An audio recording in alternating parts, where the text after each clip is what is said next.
My friends, it's Tack, back with another sidearm. Today we got the Smith & Wesson Model 629. Comes in this hard plastic case. Just the usual, pretty much. I don't think this one came with a padlock. Crap, I can't remember. No, it's not a semi, so no, it didn't. Comes with a little key lock though, because it does have these newfangled ones, got a little lock, which I'm not even going to use that, whatever. But there you go. Give you the technical specs on this thing. Now the retail is about 950 bucks. Overall width, I'm not sure of that either. It's really skinny except for obviously where the cylinder is. I think that's around, man, 1 3/4 inches, something like that. It is a hefty beast though, let me tell you. It's about 41.5 ounces. Barrel length is a 4-inch, obviously. Stainless steel. Double single action for the trigger. Not totally sure on the trigger pull. I think double action is about 12 pounds and I think single action is about 4. So the overall length on this thing is 9.63 inches. Give you a couple close-ups of this thing. Man, this is beautiful. Got a red ramp there for your front sight. Fully adjustable rear sight. I like how everything's stainless except for the trigger and the hammer. Kind of looks like hammer forged and shit. It looks pretty nice. Super smooth action, man. Now, I gotta go get a snap cap or something so I can show you the trigger pull on this thing. Hold on, I'll be right back. Okay, just put a snap cap in it. Check out the double action. Very long. Obviously, it's a revolver. And that's the only safety on the firearm is the heavy trigger pull, long trigger pull. So here's double action.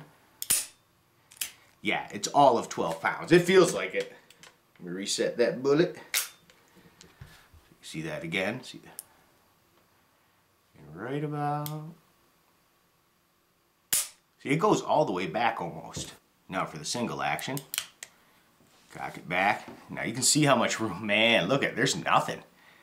And I love it on single action. Even on double action, there's no like play, there's no smush, there's no, you know, it's awesome. It's just right there, it's ready to go. Whoa, yeah, it's actually really light. That's funny. Hold on. Let me fix that again.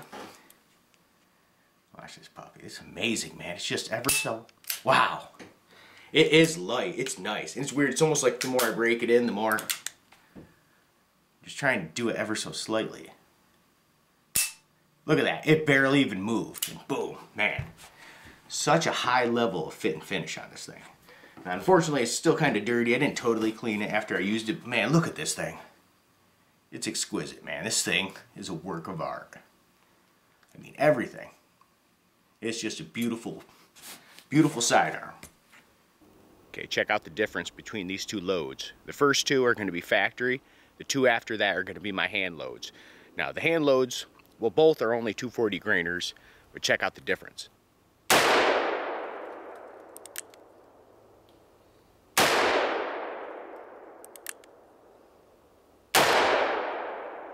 Wow.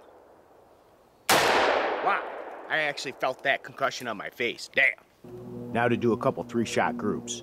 This first 3 shots will be factory ammo. It's the Federal 240 grain jacketed hollow points. Let's see how they do.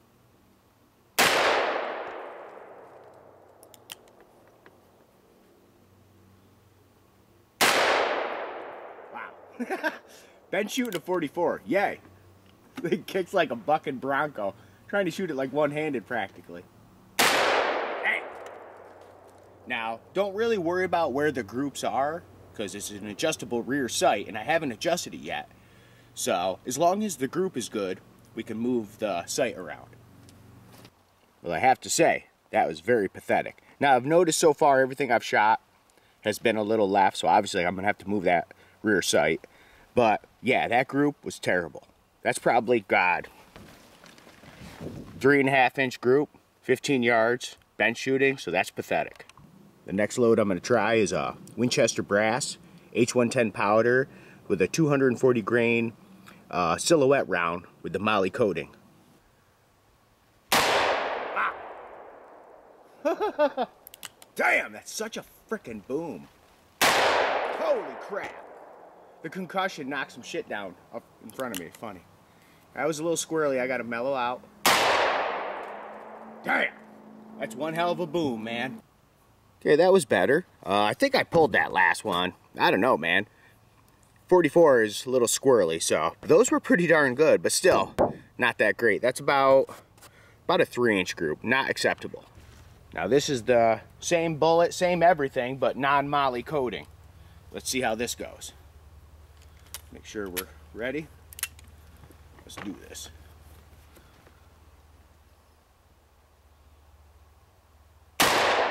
Wow, such a fucking boom. Yeah! Woo! Man, I love shooting this thing. Hold on, let me get it totally centered. Wow, man, that's a boom. Okay, that was a lot better. Little to the left, but a lot tighter group. That's about max 2-inch group, so pretty good. For the last 2 sets, we're gonna do Winchester brass, H110 again, 240 grain XTP, and nickel Winchester brass, and this will be standard brass. Okay, first we'll start off with the standard brass.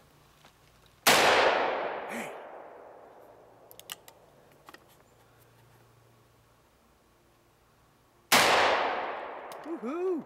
Love this shit. Shot that a little quick. Yeah, I fucked that up a little bit. Damn it.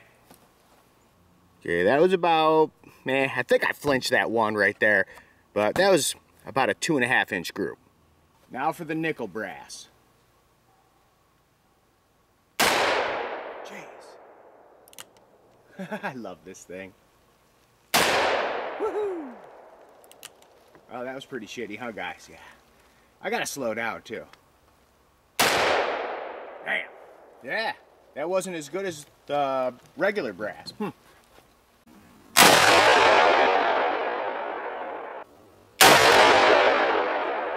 Okay, now that we're back at home base, I measured these shots out, and here's the worst group.